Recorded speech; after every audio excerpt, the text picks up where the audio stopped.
Defendant Trump there passing on an opportunity to engage the press corps that's assembled for him, but maybe he wasn't as interested in the question about what was confirmed today. He will not be testifying in his defense at this trial, as is his right. We are now, as promised, joined by Andrew Weissmann, former FBI general counsel and a senior prosecutor in the Mueller probe. Welcome, Andrew. Nice to be here. Jury instructions are boring but important. Agree? Totally agree. We don't have it all set yet. I like to be very clear with people. We don't have them all. When we get them, we'll be reading them, and we can kind of announce whether they seem really standard or slanted any which way. Let's start, though, with the wrangling over instructing on the campaign crime and the money. Tell me about that and what you thought you heard. Well, there was one part that I thought was really interesting and good for the government, and it's that the state, in order to make this a felony, has 3 separate crimes that they're going to point to say if you committed this false business records, but with the intent, just the intent to aid or conceal another crime, you've got this felony. And they pointed to 3 separate crimes, 1 federal, 2 state. And one of the arguments was, does the jury have to be unanimous about which of the 3? In other words, if you have 6 saying it's this one and 3 saying it's that one and 3 saying it's that one, is that sufficient? Or do they all have to be 12 saying it's this one?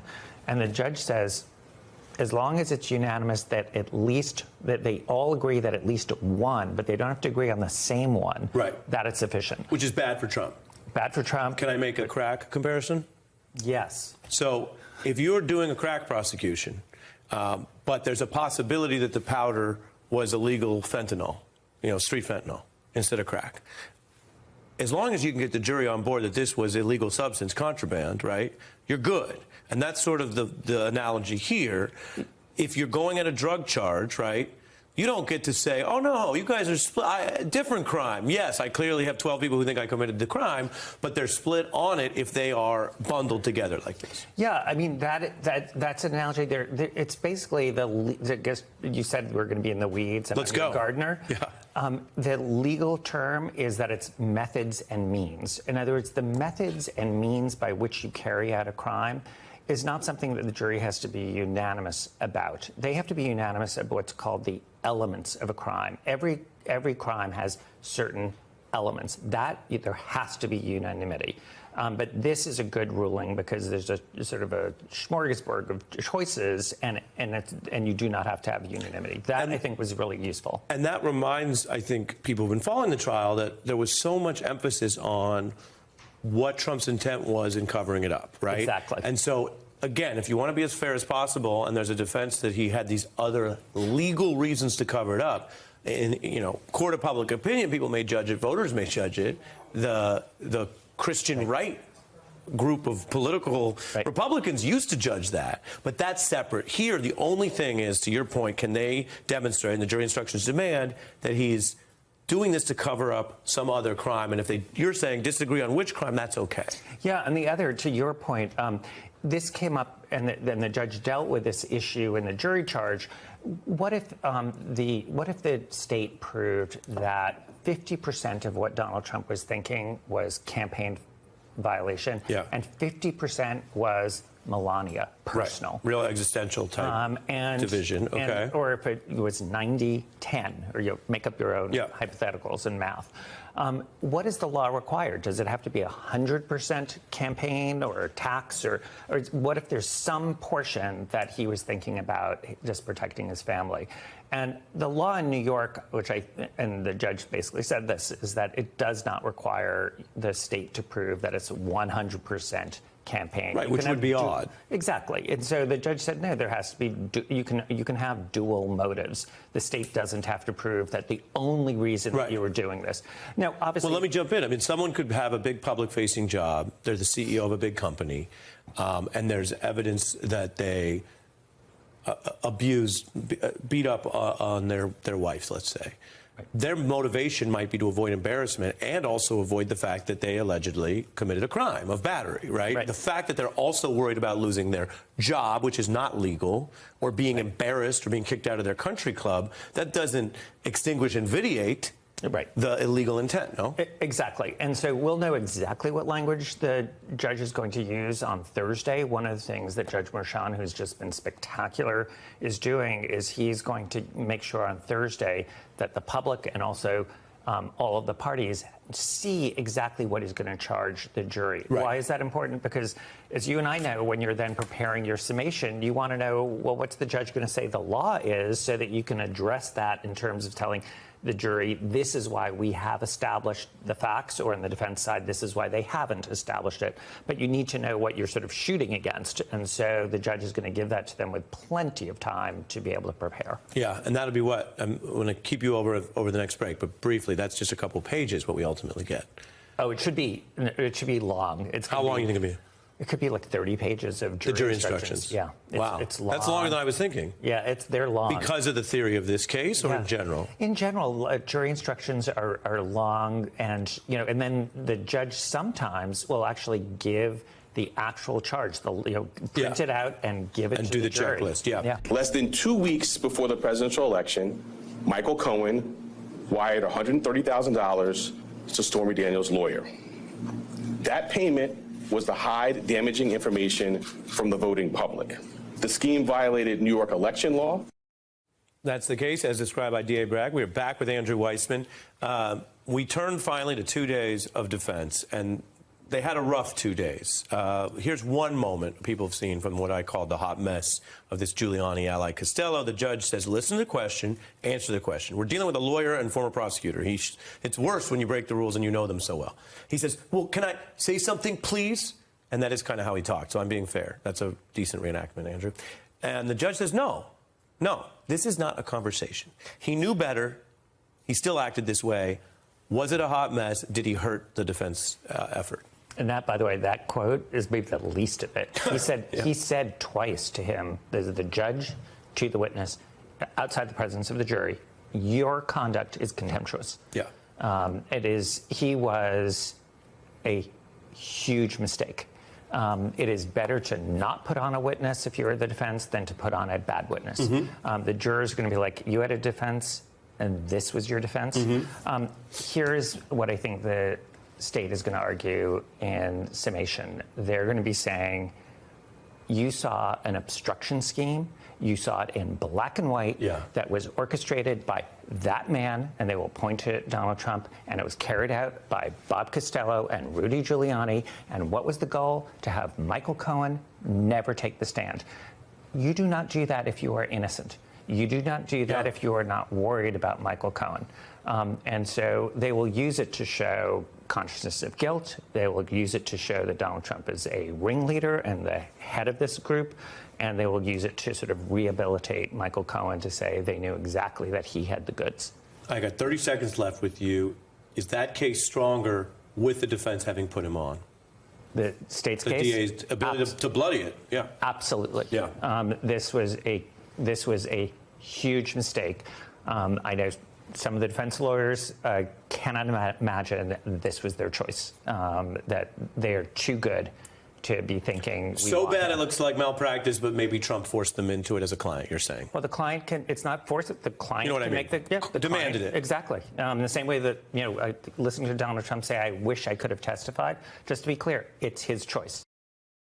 Now, this is a violation of the criminal law, and Mr. Starr, I think, needs to be investigated. If we're going to allow the subpoena power in a criminal investigation to be used with that intimidating purpose, we're looking more at a police state. I fear that Governor Bush is going to have to give in and answer all those questions. The proof is in the pudding. We talked about what caused him to change his mind from taking a bullet for Donald Trump.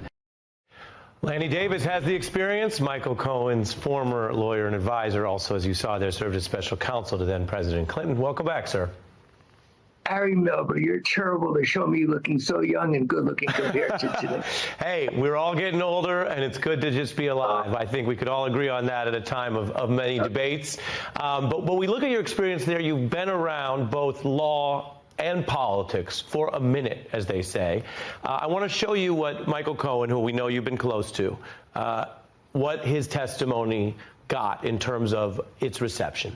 There are analysts who say he was cool under pressure, that he was calm, instrumental in the incriminating material he provided about Donald Trump, and compelling. Others here, and we're sourcing from the Times, the Post, and other accounts, said his credibility was ultimately sharply undermined by showing his own manipulations and outright lies.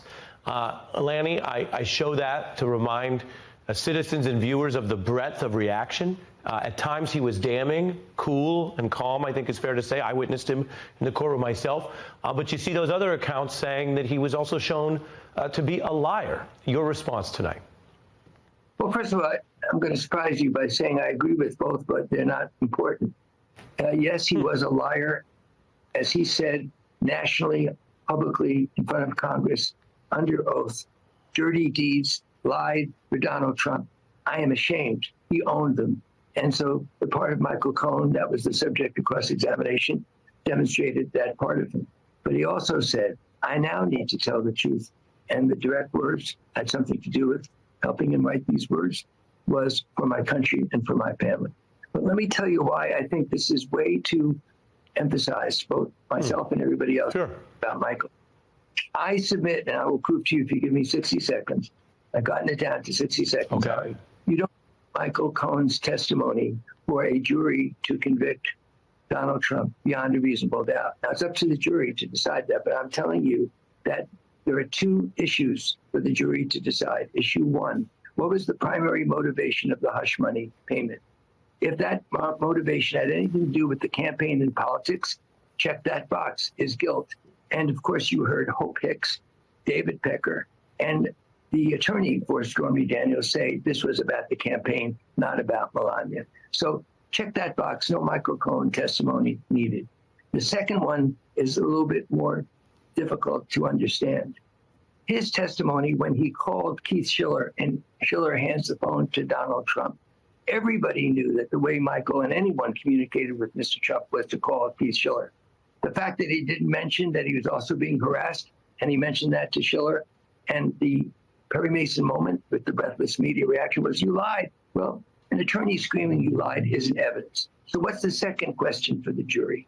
Did Donald Trump lie when he called the payments to Stormy Daniels and the repayments to Michael Cohen legal fees? And there's a document that you don't need Michael Cohen for to decide whether they were legal fees or reimbursements for illegal acts. That document speaks for itself. Yeah, no, I think that's fair.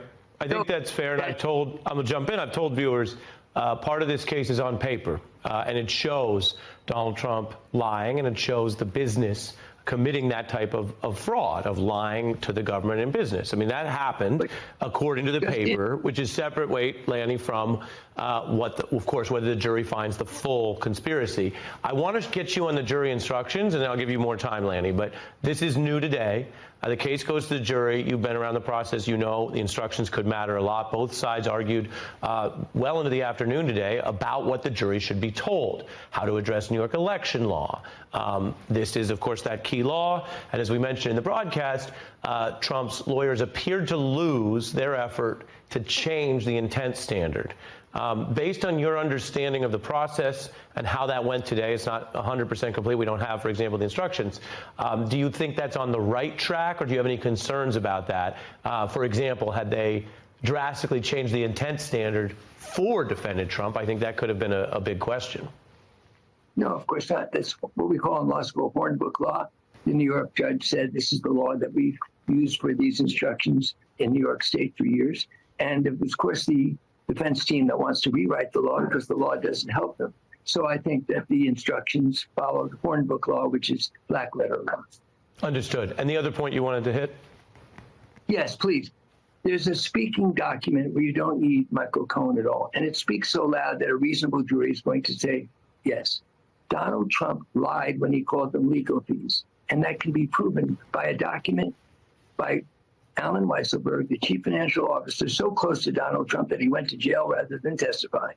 And that document had a number of figures written in his handwriting, authenticated, and they ended up to $420,000, including the $130,000 paid to silence Stormy Daniels, according to testimony. $420,000 divided by 12 equals, voila, $35,000. That's the number on the checks that Donald Trump, as a sitting president, wrote to Michael Cohen. Nothing about legal fees. As James Carville might say, it's about the math, stupid.